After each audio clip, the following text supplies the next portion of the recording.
Marijuana is kinda legal in Alabama. Specifically, I'm talking about Delta-8 and a series of alternative cannabinoids that can be found at gas stations around the state. So what is Delta-8 and how is it legal in conservative Alabama? To be basic, Delta-8 is kind of weak weed.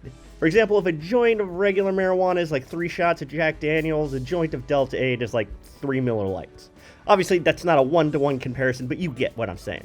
So back in 2018, Congress passed the Farm Bill, which legalized products made from hemp that included 0.3% THC or less. You might remember this time as the great CBD boom. When the bill passed, CBD, a non-intoxicating product of hemp, was all of a sudden available everywhere.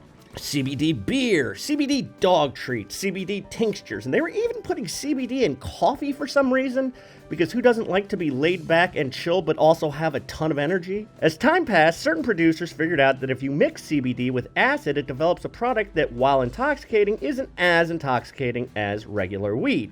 That product was Delta-8. And it was selling like hotcakes. Turns out, even if it's not as strong, it's much more convenient to buy a bag of Delta-8 at the gas station than it is to chase down and then deal with a weed dealer.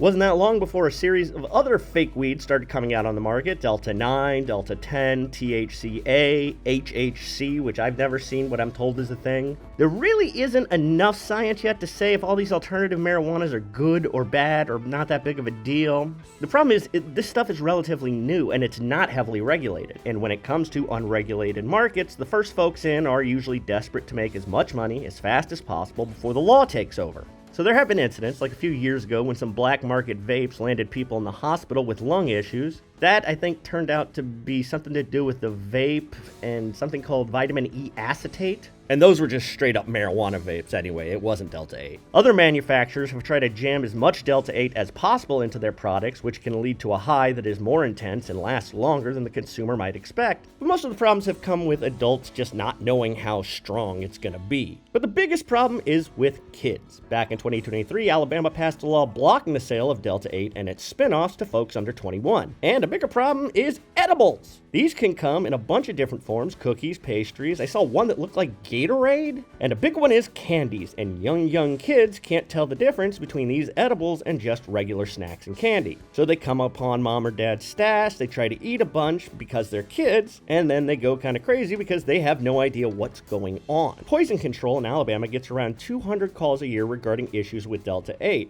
since they started tracking it. About a third of those calls were for children under 6 years old. And since it's kind of the wild west out there, some parents are hesitant to even report when their kids get into their stash, out of fear they may lose their children to the state. So that's what Delta-8 is, why it's in Alabama, and some of the concerns that people have. I'm Jonathan Soboleski for AL.com.